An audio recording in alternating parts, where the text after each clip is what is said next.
Podem começar. Boa noite, eu sou a Luciana, sou professora e pedagoga da Rede Municipal de Curitiba, atualmente sou na direção do SISMAC, e hoje nós estamos aqui para conversar um pouco sobre a educação em tempos de pandemia. Nós estamos vivendo um momento muito atípico, não só na Rede Municipal de Curitiba, mas no estado, no Brasil, né, no mundo todo, e a educação está aí também envolvida e sendo atingida, né, por tudo que está acontecendo. E nós estamos promovendo essa live para poder estar dialogando hoje com a categoria mais de perto, recebendo os questionamentos de vocês. E hoje nós temos a participação especial da professora Valéria Milena Ferreira, da Universidade Federal do Paraná. Queremos agradecer a presença dela aqui conosco, acredito que vai estar contribuindo de forma muito positiva aqui na nossa discussão. Muito obrigada, professora. Obrigada, Luciana, pelo convite. Nós estamos vivendo um momento na Rede Municipal de Curitiba, num momento que a rede implantou uma educação remota, né, a educação à distância, no ensino fundamental, desde o pré, do 1º ao 5º ano, e do 6º ao 9º ano. A Rede Municipal de Curitiba tem 11 escolas que fazem esse atendimento, do 6º ao 9º ano, e em cooperação com o Estado, essas aulas estão acontecendo também, né, à distância. A Rede Municipal está fazendo essas aulas através da televisão, né, num canal aberto, e também em Facebook e em YouTube. Essas aulas têm acontecido preparadas, né, pela equipe da Secretaria Municipal de Educação, e tem causado, assim, muitas dúvidas, né, na nossa categoria, tem causado muitos questionamentos, né, nós temos atendido muitos profissionais, muitas escolas, e nós estamos aqui hoje para conversar um pouco sobre tudo isso que está acontecendo. A professora Valéria tem um grupo de pesquisa na Universidade Federal do Paraná, que tem uma pesquisa com algumas escolas municipais, né, com alguns professores que fazem parte desse grupo de pesquisa, e ela vai estar nos falando um pouco, porque esses dados que ela vai nos trazer são muito relevantes para a nossa discussão hoje a respeito da educação, né, nesse momento que nós estamos vivendo na cidade de Curitiba. Por favor, professora. Obrigada, então, Luciana, e colegas de profissão que estão nos ouvindo, né? Todo o sindicato também, a equipe toda, e dar um oi para toda a categoria, né, de professores, pedagogos, diretores, enfim, quem estiver nos acompanhando. Rapidamente, Luciana, dizer que, me apresentar, eu fui professora da Rede Municipal, sei lá, acho que uns 15 anos, e para depois ir para a universidade. Então, fui professora pedagoga da Rede Municipal Estadual, então é um prazer estar aqui. Eu me sinto dialogando com a categoria como se, né, como professora sou. Eu estou hoje na universidade, mas sempre fui professora acima de tudo, né. Depois dizer que eu sou da Universidade Federal do Paraná, mas assim, que a universidade tem várias posições, várias pessoas, então eu vou dar a minha opinião aqui na nossa discussão, não quer dizer que a universidade inteira pensa assim, né. E dizer que o meu olhar também é o olhar das práticas, né, Luciana, porque talvez de um olhar da política, um olhar de outra área, da geografia, da matemática, da história, sei lá, talvez tenham posições diferentes, né. O meu olhar é de alguém que trabalha na pedagogia, com os estágios, então, digamos assim, a gente está bem próximo das escolas, escutando sempre as questões, os problemas e as coisas muito interessantes que as escolas fazem também, né, não são só problemas. Então, é desse ponto de vista que eu vou olhar. Você quer já que eu fale alguma coisa, ou você quer falar alguma coisa antes, Lu? Não, fique à vontade, professora. Eu acho assim, com relação Você me interrompa depois se eu estiver passando do tempo. Com relação à nossa pesquisa, né, você falou do nosso grupo de pesquisa. Na verdade, eu tenho um grupo de estudos que chama TESSE. Então, se alguém quiser conhecer as pesquisas das minhas orientandas de mestrado e agora as doutorandas, todas elas trabalham com as periferias, todas elas não, mas a maior parte trabalhou e trabalha com crianças da rede municipal, com crianças e agora algumas meninas trabalhando com jovens também. Né? E o TESSE, então, se alguém quiser, é só digitar no Google TESSE UFPR, vai conhecer as nossas pesquisas. E o TESSE está dentro de um grupo, aí sim, um grupo de pesquisa que chama OCUP, que é o Observatório de Culturas e Processos Políticos Pedagógicos. Então, é um grupo de pesquisa novo, de todo o grupo, por exemplo, do meu departamento e de outros departamentos também, que trabalham com estágio, que trabalham com a prática, que discutem a gestão e o trabalho pedagógico nas escolas, né? Para começar a falar da minha pesquisa, então, Lu, que eu falei para a Luciana e para o pessoal do sindicato, né? A minha pesquisa, o TSE é TEC ou TSI? TECI. Cidade, território, melhor para entender, o TESE é Território, Educação, Cidade. Ah, tá. Tá? Falava para a Luciana que a nossa pesquisa agora não ajuda muito, porque ela é uma pesquisa que sai fora da escola, mas não a ponto de entrar na casa das famílias, o que seria bem útil agora. Mas, para dar assim, só uma exposição geral, a gente trabalha sempre muito preocupada com as crianças pobres, com crianças das periferias urbanas, tentando entender a relação da criança com a cidade. Primeiro, a ideia é conhecer a relação da criança com a cidade e com o bairro. E aí a gente chega nas periferias, e nem sei se a palavra periferia hoje seria a melhor, porque daria a ideia de um núcleo e de uma periferia, mas nós estamos encontrando situações de vulnerabilidade social em todos os bairros que a gente pesquisou. Então, só para dar um apanhado geral, nossa pesquisa trabalhou com 1.600 questionários, a princípio, com alguns dados quant, para depois ir para os dados quali, né? E os dados quant, eles já demonstraram que a criança, na relação com a cidade e com a periferia, por exemplo, diferenças interbairros. Então, a gente viu que a socialização, depois a gente pode entrar nesses termos, né? O processo de socialização das crianças, as redes de interdependência delas no norte, na regional da matriz, por exemplo, são bem diferentes das formas de socialização das crianças no sul e no extremo sul. E eu estou chamando o sul e extremo sul, imaginando cortar a cidade em dois mesmo, então para cima, matriz e região norte toda, e para baixo. Mas a gente sabe que SIC e Cajuru seria leste-oeste, mas a gente fez a pesquisa um pouco mais para baixo, então já está pensando em sul. Então, essas crianças do sul são bem diferentes das do extremo sul, mas sul e extremo sul muito diferente do norte. E a gente tinha, desde da minha tese de doutorado, tinha muita preocupação de entender como é que é a apropriação dessa cidade modelo, né, se é que existiria essa cidade modelo. Então, vamos imaginar que as crianças do norte e região central, elas aproximam um pouco mais de conhecer alguma coisa dessa cidade dita, cidade modelo. Conhecem alguns parques, conhecem vários museus, conhecem... Estou falando isso de forma muito geral, porque depois, quando você vai para o específico, tudo muda também, né? Mas, de forma muito geral, as crianças do norte têm uma tendência a se aproximar um pouco mais disso que se chamou, então, essa cidade idealizada, essa cidade modelo, verde, ecológica, né? Então, a maior parte dos parques estão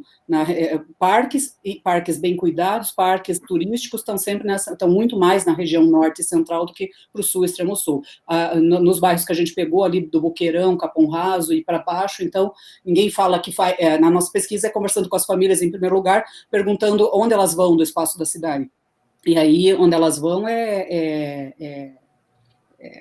não falam nunca em parque porque não existe parque, ou existe muito pouco, ou existe parques ou praças, principalmente em regiões de violência, de tráfico. Então, quem está nos ouvindo sabe, quem está na periferia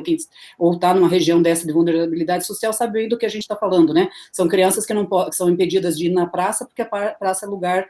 em geral, de traficante, mas tomando cuidado que sempre quando você vai depois para o dado quali, tem algumas praças possíveis e cuidadas em que as crianças participam. Mas, de qualquer forma, a gente viu, então, uma relação interbairros e intrabairros. Então, a interbairros, a gente viu uma grande diferença na forma de apropriação do espaço do bairro da cidade por crianças do norte e central por um lado e sul e extremo sul por outro. Depois, a gente começou a fazer uma análise intrabairros. Em todos os bairros que a gente fez, a gente observou que crianças que eram de escolas, porque eu esqueci de falar também, né, são crianças das escolas da rede municipal, da pesquisa. Então, no intrabairros, o que acontece? Crianças que participam de uma escola mais central do bairro e que moram nessas regiões mais centrais do bairro, têm acesso a muitas coisas também, diferentes das crianças mais afastadas, né? Então, a gente chamou na pesquisa perfil 1, perfil 2 e 3, perfil 1 da nossa pesquisa, quer dizer, crianças que estão no centro do bairro têm acesso ao ônibus, a uma mobilidade no interior do bairro e para fora dele. E isso a gente está considerando que vai formando o seu capital, digamos assim, esse uso do território, somado à questão de classe, raça, o próprio território, então, vai compondo um nível de desigualdade na apropriação do território de Curitiba bem forte, né? Então, crianças do perfil 1, a gente vai desde minúcias até coisas mais gerais, mas, por exemplo, uma criança de perfil 1, ela vai no pet shop, e a criança de perfil 3 vai no aviário. Não tem problema nenhum, são formas de apropriação cultural diferentes, mas o problema é quando, que aí a gente trabalha com o conceito de desigualdade, né? Ir no pet shop ou ir no aviário não tem problema nenhum, são apropriações culturais, mas quando eu começo a ter uma série de acúmulos de conhecimento de bairro, de cidade, de território, uma série de acúmulos de conhecimento diferente da outra, então aí a gente vai pensar em desigualdade, frente ao que a sociedade imagina que é legítimo, frente ao que a sociedade está acreditando que é um recurso importante, né? Então, ir no pet shop não tem problema nenhum, mas, digamos, eu posso capitalizar que vou no pet shop, que vou na escola, faço Kumon, aí eu vou no Círculo Militar, aí eu faço balé no Teatro Guaíra, então essas nossas crianças de perfil 1, elas têm acesso a uma incrível... tem saídas muito, muito interessantes pela cidade, quase num nível, por exemplo, de crianças mais próximas, então, de classe média ou de classe média, e nós temos no outro extremo, no perfil 3, crianças que não saem de casa por questões de violência. Então, a mobilidade espacial dessas crianças é extremamente restrita. Então, a gente vai trabalhar com Norbert Elias, com a ideia de interdependência, pensando um pouco em redes menos elásticas, e o que isso significa para a socialização, nessas redes da interdependência, viver dentro de uma rede de interdependência, em que o contato com pessoas é bastante restrito. Quando você sai, você tem medo, violência dentro desse território onde você vive, e aí a gente não tem acúmulo ainda para dentro das famílias, mas a gente tem muitas informações sobre a precariedade da existência, da moradia, da saúde das famílias, né? Então, saúde é uma coisa que a gente diria, mas a saúde de um e de outro é uma questão de diferença, mas não, é uma questão de desigualdade, porque algumas regiões de Curitiba vão ter pessoas vivendo até os 90, 100 anos, 80, e outros vão viver 60 anos, porque estão em condições né, de acesso à água, esgoto, acesso a uma série de condições de existência mesmo. As famílias dessas regiões que a gente viu também não são famílias enormes, com 4, 5, 8 filhos. São famílias pequenas, então também não é aquela ideia, o pobre tem muito filho. Eles têm poucos filhos, mas há uma incidência um pouco maior nessas regiões de famílias numerosas, o que vai nos direcionando, né, Luciana, a começar a pensar, então, quem são essas famílias que estão hoje no imaginário de algumas pessoas, no imaginário da política pública, sentadinhos, confortavelmente, tendo uma televisão a seu dispor, ou acesso à internet, né, de uma forma tranquila. Então, do que a gente já chegou da pesquisa, não é uma situação tranquila, não é uma porcentagem pequena, é uma porcentagem grande de crianças, estou falando agora das crianças, né, porque depois da pesquisa ampla, com 1.600 famílias, em cada regional a gente escolheu um bairro, ou no máximo 2, e aí a gente conversou com as famílias. Depois, um segundo passo, a gente está mexendo agora com os desenhos das crianças que nos trazem a violência de certos bairros, e outros bairros em que a criança é segura, ela anda de bicicleta, ela anda no comércio, só para dar um exemplo... sem falar nome de escola, mas no Xaxim, né, a gente pegou ali aquele núcleozinho do Xaxim, onde eles caminham, fazem compras, vão no shopping ali que tem, então é uma possibilidade de formas de socialização, que a gente não está só pensando em sociabilidade, né, com quem eu falo ali, mas, digamos, imaginando que isso vai descendo num aprofundamento de conhecimento de bairro, de opinião sobre a cidade, de segurança, de aspectos culturais, e estou pensando culturais também, não só culturais como a alta cultura, o que era chamado antigamente de alta cultura, então, porque vai no museu, vai no teatro. Estou imaginando que algumas podem ir no teatro e no museu, raramente vão, né, mas vão, por exemplo, vão num museu, vão numa peça de teatro, e outras crianças a gente poderia pensar que elas estão fazendo outros aspectos culturais interessantes, só que essas crianças das periferias não estão fazendo outras coisas interessantes, elas estão cavando oportunidades. Tem a pesquisa da Sônia Fernandes que mostra isso um pouco, cavando oportunidades para poder escolher entre ficar no terrão, que não tem nada, cachorro morto, ou ficar fazendo escola, que na época que ela pesquisou ainda tinha, hoje a coisa está mais difícil, né? Mas digamos assim, então não se trata só de pensar em escolhas culturais entre alta cultura e cultura popular, não é isso, porque hoje nem se fala disso, mas de famílias que vão, que capitalizam a favor de dizer que fazem uma série de coisas, e outras que poderiam estar fazendo outras coisas da sua cultura bem interessantes, mas que não fazem, que estão presas, trancadas nas suas casas por uma série de questões que detalhadamente a gente pode depois entrar nessa conversa. Então, então esses desenhos das crianças nos mostram muito isso, e aí depois a gente fez conversa com as próprias crianças, então aí são elas falando das suas, de forma muito interessante, de como elas se apropriam das regiões onde elas moram, e mais elas falam muito dos problemas, e elas têm uma sacada interessantíssima para olhar os problemas. Então, a gente está chegando num nível de discussão que quanto mais as redes são complexas, são tensas e contraditórias, mais as crianças têm um olhar com muito cuidado para as regiões onde moram, muito crítico com relação a onde elas moram, né? Então, uma questão de alteridade, que a gente está caminhando com o grupo de estudos para essa discussão da alteridade, quer dizer, quanto mais essas redes são tensas, mais eu me ponho na condição do outro, mais elas vão contando sobre as questões territoriais do bairro de forma muito intensa. Então, Luciana, eu sei que a gente não vai tomar todo o tempo falando disso, mas, de modo geral, o que eu quero dizer com isso, né, que o pouco que a gente avançou na discussão de quem são as crianças da rede municipal, porque a gente já sabia quem eram dentro da escola, mas para fora da escola eu tinha muita vontade de conhecer a relação delas com a cidade, até porque minha tese foi um pouco questionando essa cidade modelo, né, se alguém quiser, ela logo vai sair, está saindo em forma de livro, vai chamar Currículo Enjoadinho para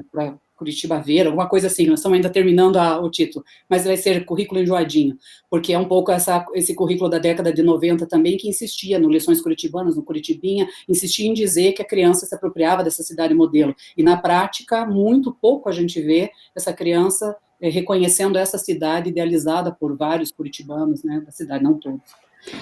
Professora, é muito interessante essa abordagem que você trouxe, porque é exatamente isso que a gente tem visto, né? É uma fantasia, uma ilusão de uma cidade que a gente sabe que é feita para poucos, né? E às vezes uma educação que é pensada para poucos. E a gente sabe que uma grande parte das nossas crianças estão nas regiões periféricas da cidade, né? Então, a gente sabe que, no caso de uma educação à distância, é uma educação que está sendo oferecida de uma única forma, né? E nós estamos aí num movimento constitucional de educação como um direito para todos, né? E a partir do momento que a educação não está atingindo a todos, né, ela não está sendo tida como um direito, né? Então, isso é muito complicado, e nós temos, com todos esses dados que você trouxe, mesmo a sua pesquisa não tendo olhado para dentro das residências, dos lares, as professoras, né, os professores que estão na escola, que têm esse contato com os alunos no dia a dia, eles sabem, né, como é essa realidade, né, e podemos dizer na nossa empiria aí do nosso dia a dia, o quanto nós temos visto que as famílias, né, das regiões periféricas, o quanto essa realidade é dura, né, e o quanto essa desigualdade ela é real, né, a desigualdade social e a desigualdade educacional, né? Então, nós vemos aí essa modalidade de ensino à distância trazendo essa desigualdade social e essa desigualdade educacional também. Viu, Lu? Na nossa pesquisa, por exemplo, essas que eu estou chamando então de perfil 3 são essas escolas mais, dessas crianças de escolas que moram ao redor das escolas mais afastadas. Então, a gente sabe que há um índice um pouco maior de crianças negras no perfil 3, há um índice um pouco maior de crianças negras, estou chamando negras, pardas e pretas, né, assim como hoje em dia o termo tem sido utilizado. Então,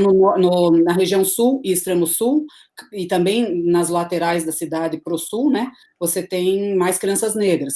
Se você pensar na nossa pesquisa, mas qualquer um pode digitar lá, procurar no mapa de Curitiba na questão de renda per capita, então as crianças, quanto mais para o interior do bairro vão, quanto mais para o sul, extremo sul, mais os salários são baixos. Na nossa pesquisa, Lu, foi interessante porque a gente pegou a escolaridade não só dos pais, mas dos avós. Então, você tem também uma situação do nível de escolaridade no perfil 1 é um nível, daí quando é perfil 2 já diminui, perfil 3 diminui imensamente o nível de escolaridade dos avós. Então, para pensar, né, que muitas vezes, e elas vão contando também o papel da avó, dos tios, por exemplo, dentro de uma família. Então, a gente sabe que muitos pais ficam 12, 14 horas fora de casa para conseguir o seu sustento, e essas crianças estão com as avós, com o tio, né? Então, se essa avó tem um nível de escolaridade mais baixo, aquilo que você falava, como é que eu posso propor um currículo único, que a gente vai pensar depois desse currículo, né? Um currículo único para toda a rede, sendo que a rede é extremamente variada. Assim como eu, quando era professora de alfabetização, e vocês todos que são, né?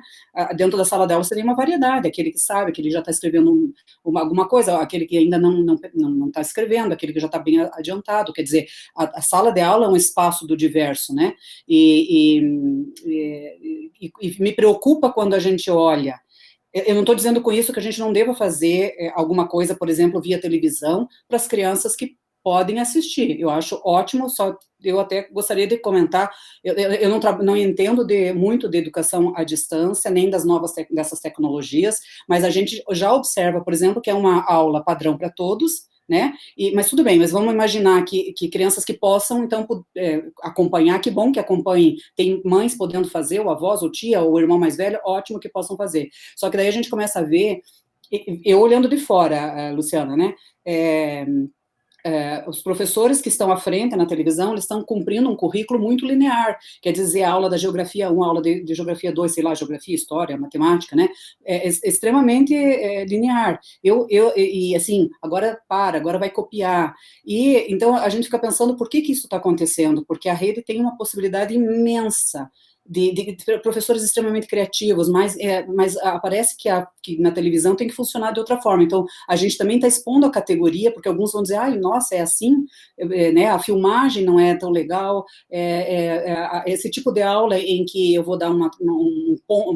conteúdo, depois agora vocês vão escrever, vocês vão copiar, me parece que é muito mais para o controle do professor depois, do que pensando na aprendizagem. Eu estou falando do fundo do coração, e é o que eu penso, e desculpa se alguém discorda. Mas assim, por quê? Porque se eu tivesse preocupado muito com a aprendizagem e não em avaliar, não em controlar o professor, eu ia fazer aulas excelentes, eu ia procurar vídeos, então, isso que eu acho que a rede tinha que dar uma caprichada um pouco mais,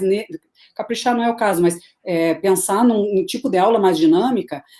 se preocupar com o que é fundamental no currículo, então está muito preocupada com a aula de ciências, com cobrar depois os professores, aí os professores têm que fazer o relatório, algumas alunas, colegas minhas também me falaram que elas têm que assistir a aula para depois fazer o relatório, daí eu jurava, quando as meninas me falaram, eu falei, nossa, mas tem um lado bacana, estão assistindo vídeos de didática, de vídeos, não, professor, é o vídeo que elas têm que assistir da aula do ensino fundamental, então elas não planejaram, mas têm que assistir, têm que cobrar uma coisa que elas não deram, começa a ter um nível de complicador que para a gente que é da educação, ou para mim, pelo menos, não vou generalizar para todos os professores, mas começa a complicar, porque não fui eu que planejei, mas eu tenho que cobrar do aluno, eu tenho que cobrar a mesma aula de todos, sendo que a gente sabe disso que a gente acabou de falar, de uma rede completamente diferente, dentro de uma sala de aula a gente já tem diferenças, dentro da cidade diferenças, dentro das escolas, cada vez para o interior do bairro é diferente, como a gente estava falando, e voltando ali, não é só a questão de ser interior de bairro, às vezes eu posso ter uma região vulnerável bem pertinho do centro do bairro, ok, mas de modo geral, vocês estão entendendo o que a gente está falando, né? Então, esse currículo muito eu estou chamando de linear no sentido disso, eu dou uma aula, agora eu vou cobrar, agora vocês vão copiar, agora vai passar para o professor, agora o professor vai corrigir, né? Será que não teria que estar acontecendo ali as melhores aulas de literatura, contando histórias, e nos intervalos, eu assisti algumas, né? Por que enquanto a criança está fazendo alguma coisa, as professoras não estão falando com os pais, né? porque é como se os pais não tivessem presentes, os pais, o pai, a mãe, a tia, a avó, mas falar, olha,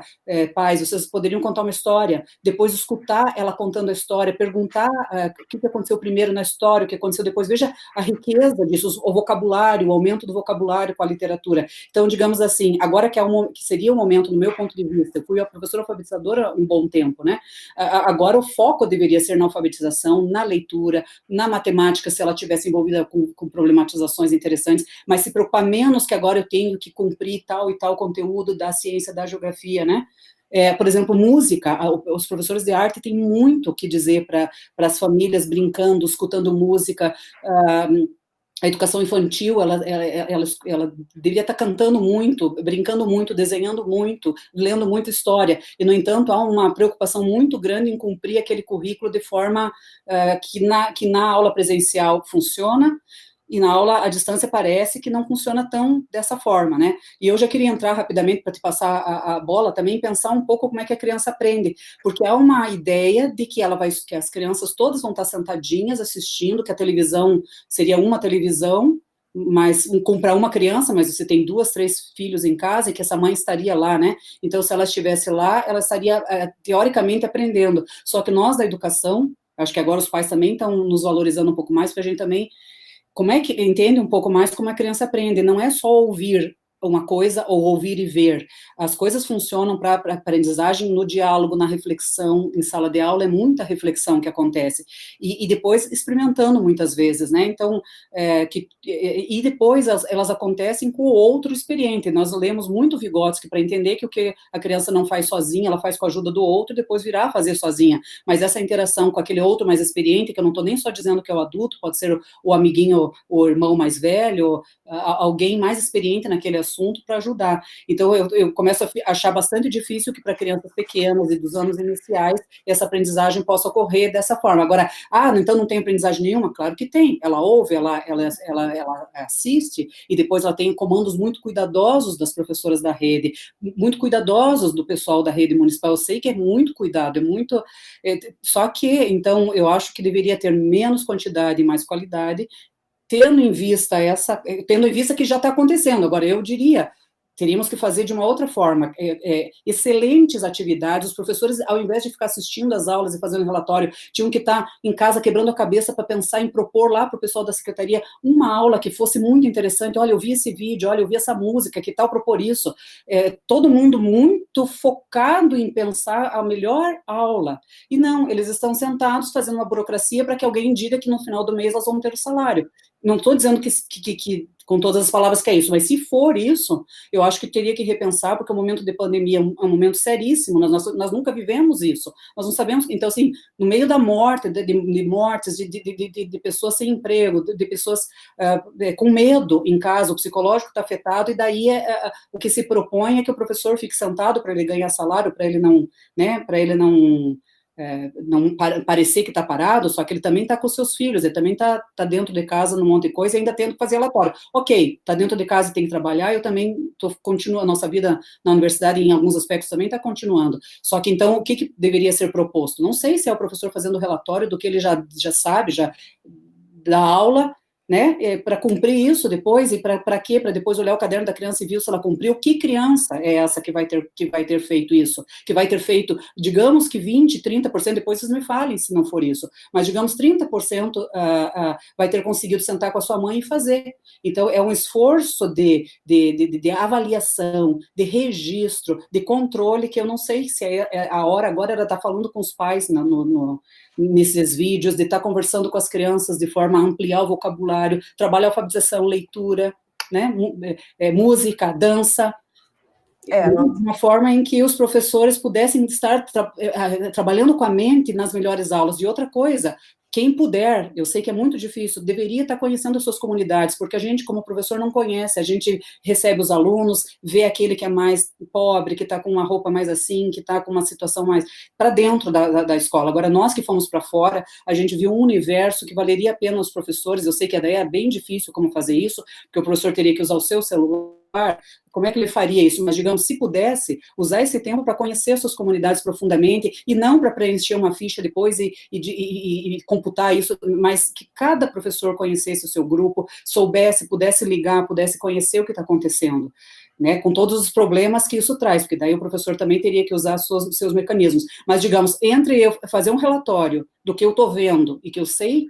e estar conhecendo a minha comunidade um pouco mais, e esporadicamente tentar ver onde é que é essa moradia, conversar com a mãe o que ela está tendo possibilidade, a gente teria surpresas, porque, por exemplo, na rede estadual, uma colega que falou, né,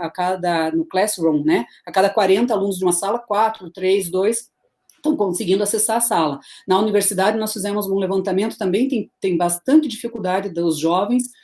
entrar nessas tecnologias, acessar. Então, estou pensando, se os jovens estão tendo esse índice, se os mais velhos, os jovens há mais tempo, né, estão tendo essa dificuldade, imagina as crianças pequenas e suas famílias, né? Então, eu acho que, assim, conhecer essas comunidades seria bem importante. Os que podem acessar tinham que estar vendo coisas de qualidade,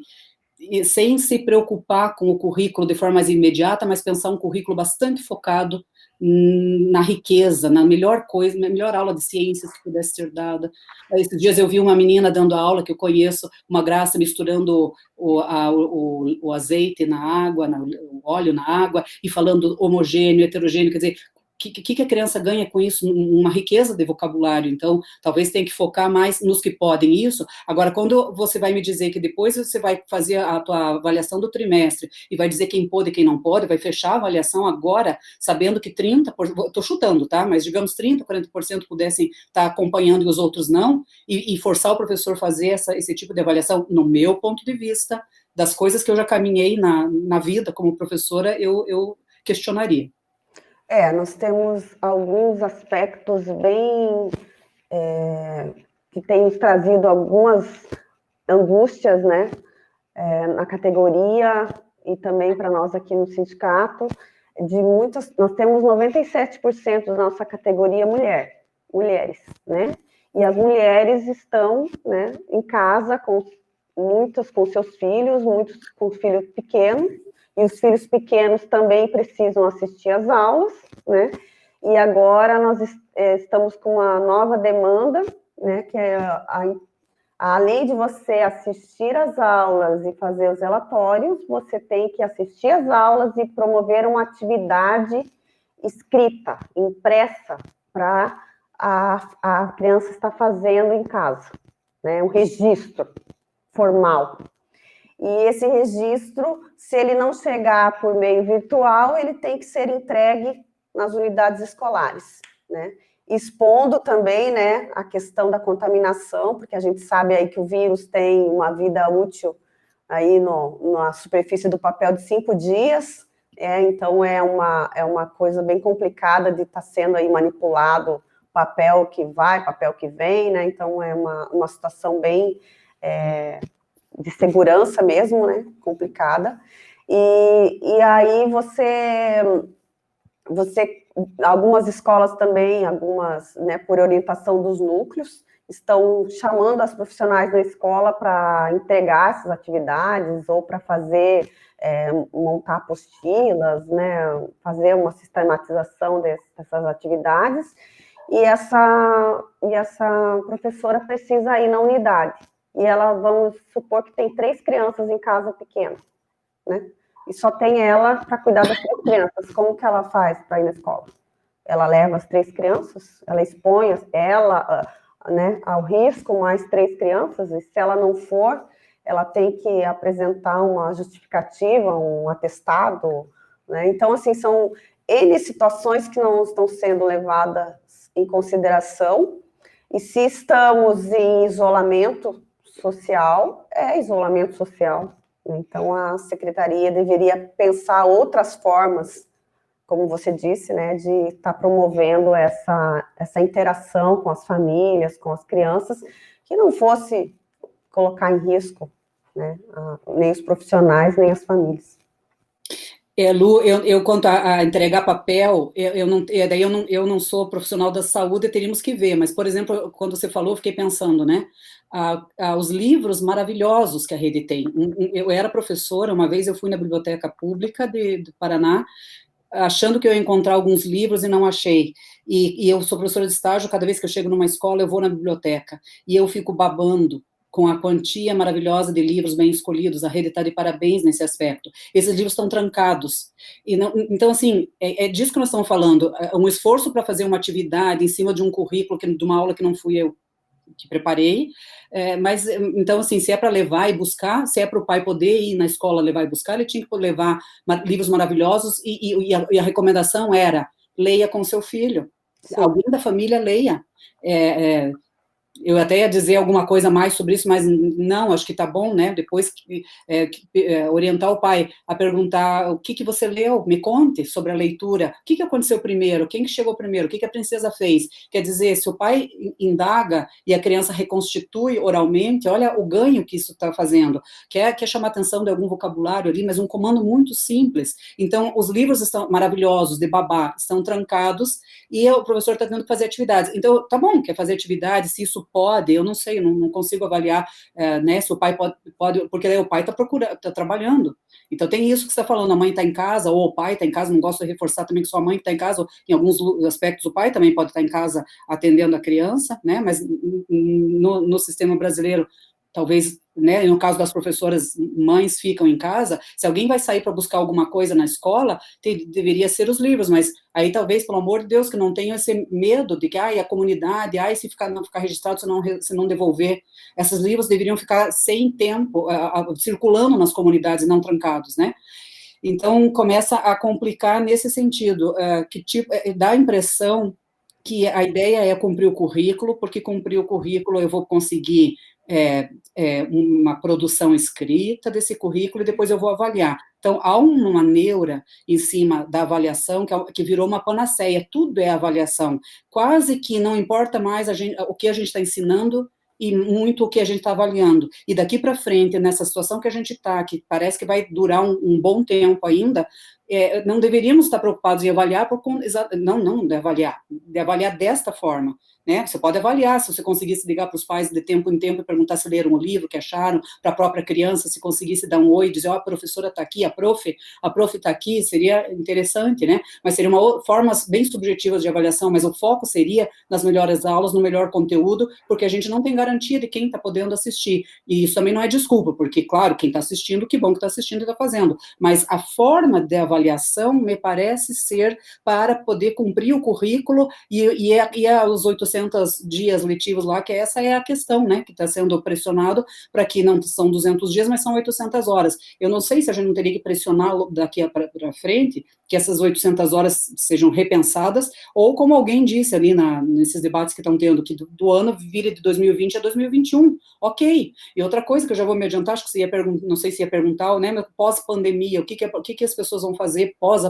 pós-pandemia? As professoras maravilhosas da rede, porque eu conheço todas, eu acredito muito no trabalho delas, o que as professoras da rede vão fazer? O que elas sempre fizeram, com muito cuidado, elas vão chegar no primeiro dia com muito cuidado, elas vão conversar com essas crianças, vão fazer uma avaliação diagnóstica, então eu diria, o que elas vão fazer? Deixem as professoras trabalhar, parem com essa história de avaliar, deixem elas vão saber o que fazer, o que elas sempre fizeram, elas nunca tiveram turmas iguais, elas nunca tiveram os mesmos alunos, então vai ter aquele que na pandemia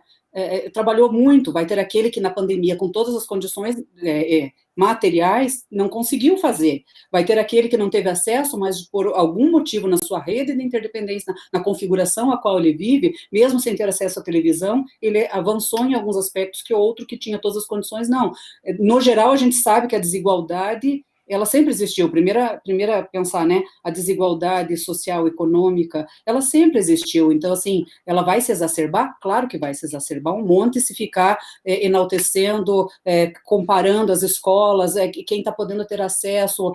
divulgando o trabalho de mães que dizem, eu estou conseguindo, é extremamente doloroso, me dói o coração, uma mãe que não possa ter acesso, que está trabalhando 12 horas, e, sei lá, entrou ali no Face, sei lá onde é que porque eu não tenho Face, mas entra em algum lugar e vê que a mãe do fulano da escola tal, da prefeitura, está conseguindo fazer, é bem doloroso, mas tá bom. né? O que essas professoras vão fazer pós-pandemia? Elas vão trabalhar como umas loucas, como sempre fizeram. Eu estou no genérico feminino, mas temos muitos professores homens que também vão trabalhar como muito, né? Como loucos, como já estão trabalhando nesse momento, que também tem a idealização que o professor está lá dormindo, né? Não está fazendo nada. É o que eu digo, capitaliza esses maravilhosos professores para pensar excelentes conteúdos, não para preencher o relatório, no meu ponto de vista, né? Mas no pós-pandemia é isso, o currículo. Agora, outra coisa, parece que tem uma discussão assim de terrorismo com os professores. Entrem agora no ensino à distância, porque senão vocês vão ter que repor no domingo, talvez, quem sabe, não, no sábado, no feriado, e daí o que vai acontecer? Então, vão matar alunos e professores depois, para poder cumprir a tal das 800 horas. Então, vamos com calma, o momento pede calma. O mundo todo está vivendo uma coisa muito diferente de tudo que a gente já viveu. Então, com calma, nós vamos voltar, os professores vão fazer um excelente trabalho, parem com a neura de querer avaliar professor e controlar, e avaliações externas, e calma, se os professores tiverem um pouco de calma, os alunos que mais precisam podem ir para dobrar a sua carga horária, ficar no integral. Quais que vão para o integral? A gente sempre defendeu, eu fui professora de SEI, muitos anos, então eu defendo que a escola integral não é só para quem precisa, não é só para quem está na vulnerabilidade, a escola integral é a ideia de integralidade, do ensino integral para todos, mas digamos, nesse momento de pandemia, quem iria ficar mais tempo na escola poderiam ser aqueles que não tiveram acesso, quem que precisa ficar, todo mundo vai precisar ficar 4 horas, não sei, tem crianças que já avançam por outras questões de vida, elas são bem adiantadas, elas podem ficar um pouco menos de tempo, porque onde que nós vamos encontrar cadeira, vagas para todo mundo para dobrar, então não vai ser bem assim, né? Então, enfim, eu diria, deixa os professores fazer o trabalho deles, que eles sabem fazer bem feito. Pós-pandemia, eles vão continuar mapeando os seus alunos, né? E as coisas vão com calma se resolver, com calma, vamos ter perdas, ok, mas o que não dá é para entrar numa neura de que agora, então, temos que cumprir esse calendário, esse trimestre, esse conteúdo X. Eu acho que a gente tem que começar a focar no que é fundamental no currículo num momento como esse, né? Então, e falando um pouco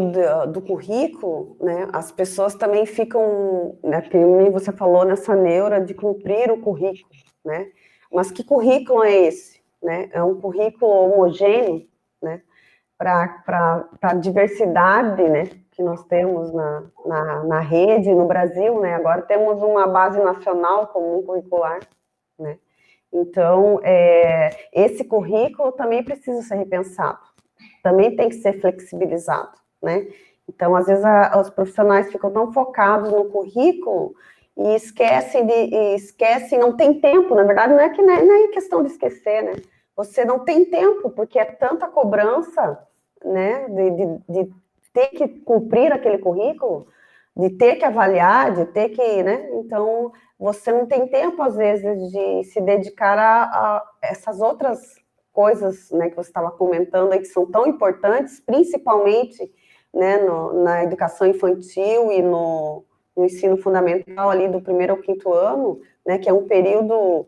em que a criança necessita, né, de histórias, necessita de brincar, e a gente já, né, condiciona ela aquilo que ela vai fazer por tanto tempo na vida, né, que é estudar. Vai fazer. Agora, viu, Lu, eu tenho uma formação, né, minha graduação foi na pedagogia, mestrado e doutorado foi em São Paulo, na PUC São Paulo, e a gente tinha, então, eu tenho medo, né, quando a gente fala, porque eu sou uma defensora de muito conteúdo, de muito currículo para a classe popular, né, o Dermival já dizia para que seja luta contra a classe dominante, o Paulo Freire já falava da importância de uma educação para as camadas populares, né, porque a seriedade, porque quem trabalha na rede municipal está trabalhando muito com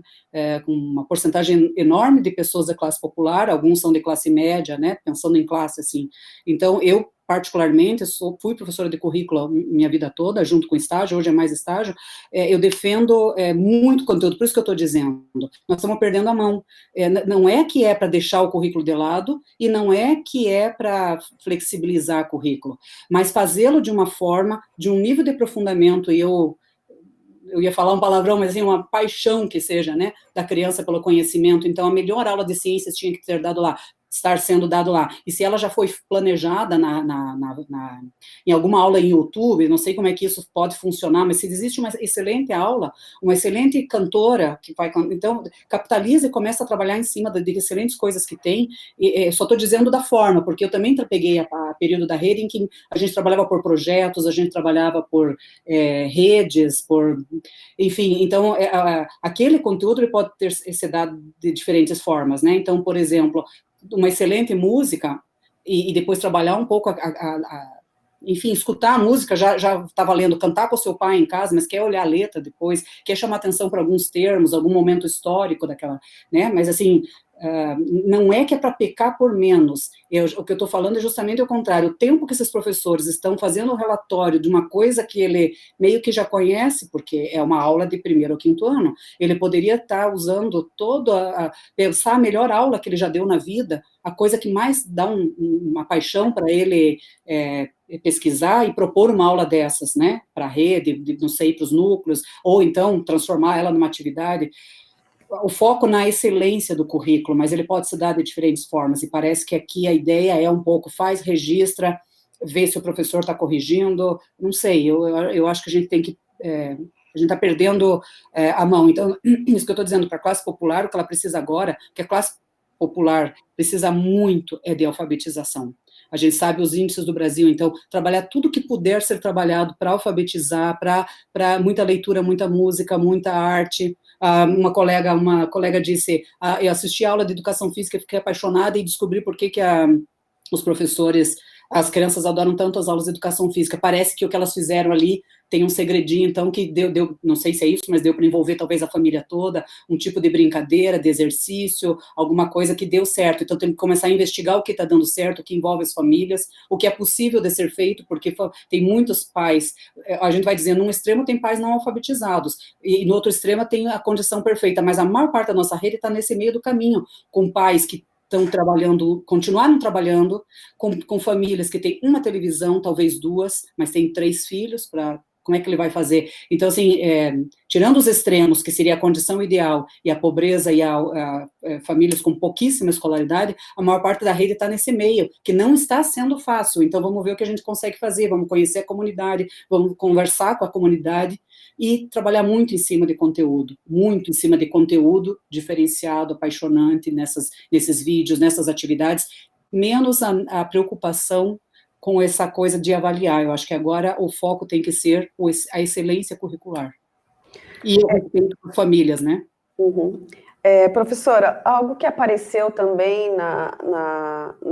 nesse movimento da educação à distância que a gente está vivendo é a questão do homeschooling no Brasil, né? E eu queria ouvir um pouco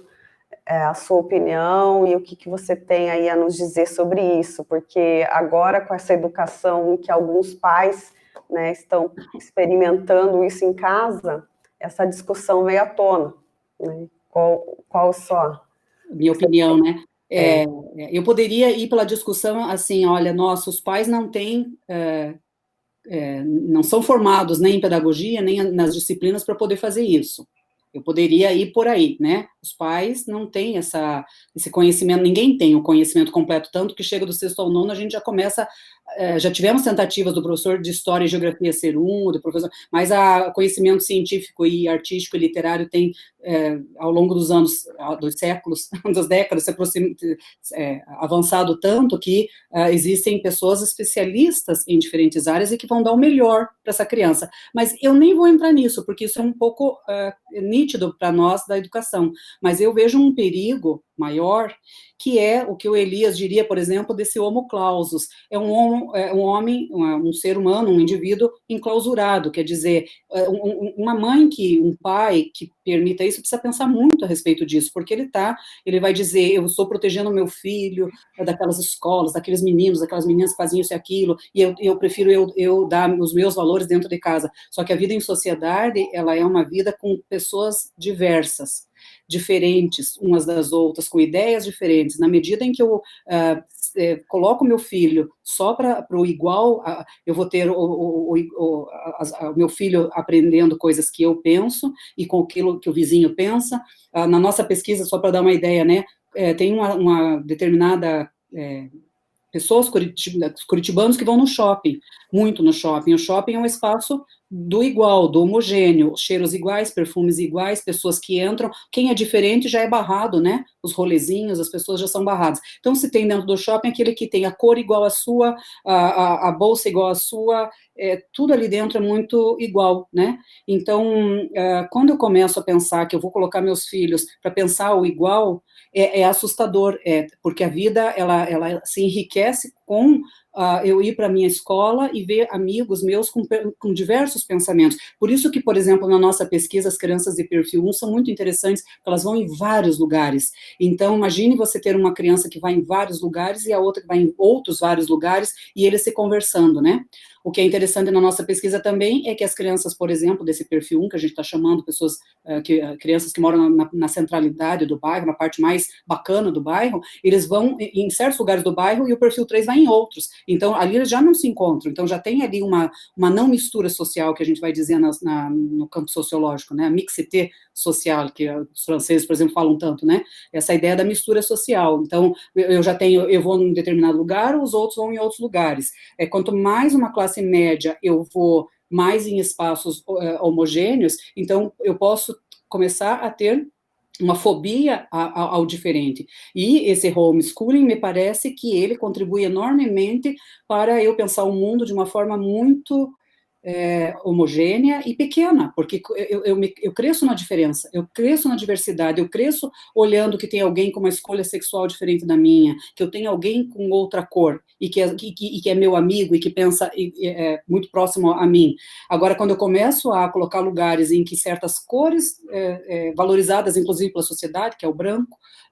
dentro de um shopping, do espaço desinfetado, quando eu ponho dentro da minha casa, protegidinho, digo, eu que sei fazer, além de dizer, podemos pensar que a gente não sabe fazer, nós não sabemos, eu sou professora, vocês todas aí que estão nos estudando são professoras, a gente,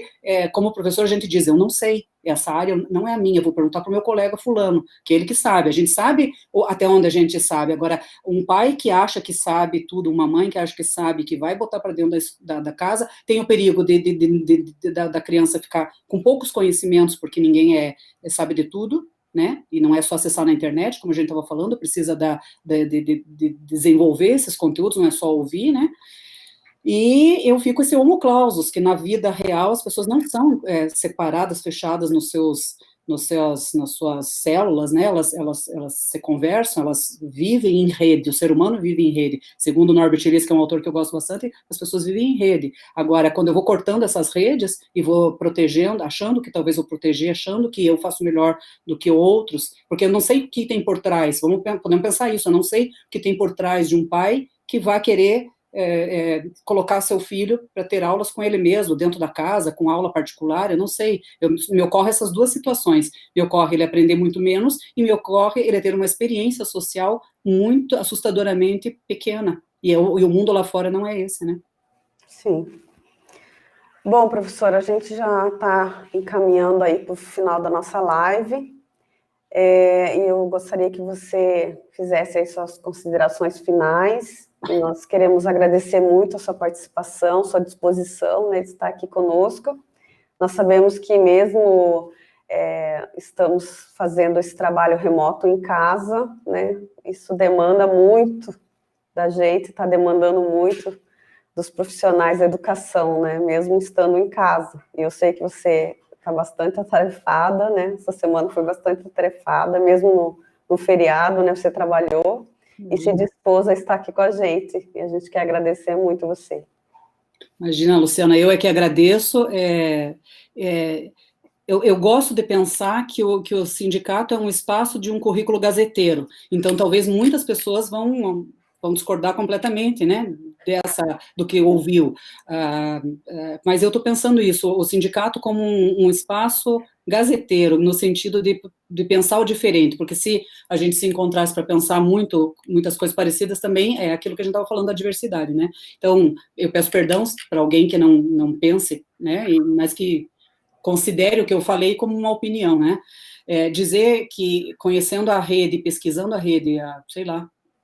uns 30 anos, eu acho, sei lá quantos, eu tenho o maior respeito pelos professores, então eu gostaria disso, de dizer, os professores sabem o que fazer, eles são muito sérios. Às vezes você pega um ou outro professor que é mais, digamos, menos trabalhador e generaliza, né, quando na verdade a generalização é de pessoas muito sérias, então elas estão muito, as pessoas, a gente vê que estão muito preocupadas e que estão vendo que existe uma pressão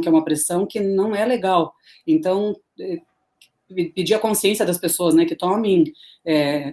cuidado nesse momento histórico, que não botem a perder um trabalho muito bonito, focado numa volta ao tecnicismo, quase que é um neotecnicismo, de preenchimento de folhas, de fichas, de burocracias, quando o foco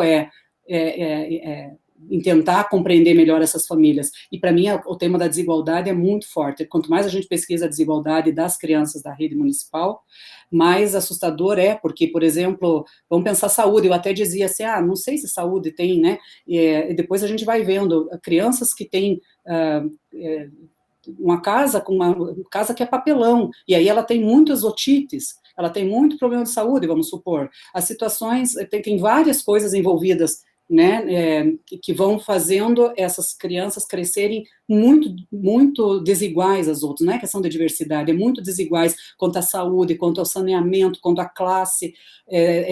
ao espaço territorial onde vive, raça, nem sei mais o que, tecnologias, o acesso a tecnologias, agora a gente vai descobrir, parece que agora as pessoas disseram, nossa, a periferia mora em dois cômodos com 8, 9 pessoas, estão descobrindo agora que as pessoas também não têm tecnologias, quer dizer, claro que sabiam, mas agora isso está ficando bastante evidente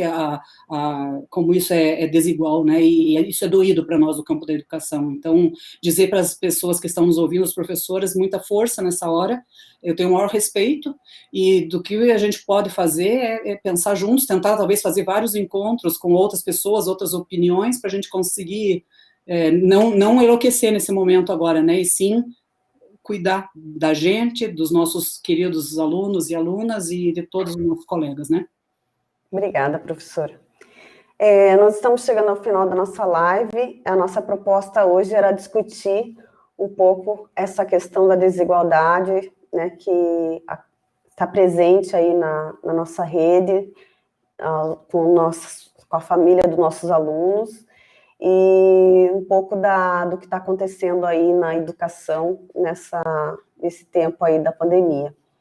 Nossa proposta aqui no SISMAC, junto com o SISMUC, é promover lives semanais tratando desse assunto da educação em tempos de pandemia. Na próxima semana, o SISMUC vai estar promovendo uma live falando da educação infantil, com foco na educação infantil, né, porque é um tema mais específico, né, mais difícil ainda de ser tratado nesse momento. Então, o SISMUC aí está com essa live na semana que vem. Nós recebemos algumas perguntas, alguns questionamentos que não foi possível a gente tratar agora nesse momento, mas eu vou estar encaminhando para a professora e a gente vai estar dando retorno assim que possível. Nós também estamos abertos a sugestões para próximas lives, né, para a gente poder estar tratando de outros temas referentes à educação aqui na cidade de Curitiba. Nós agradecemos a participação de todos, foi muito importante. Muito obrigada. Obrigada, gente. Um abraço.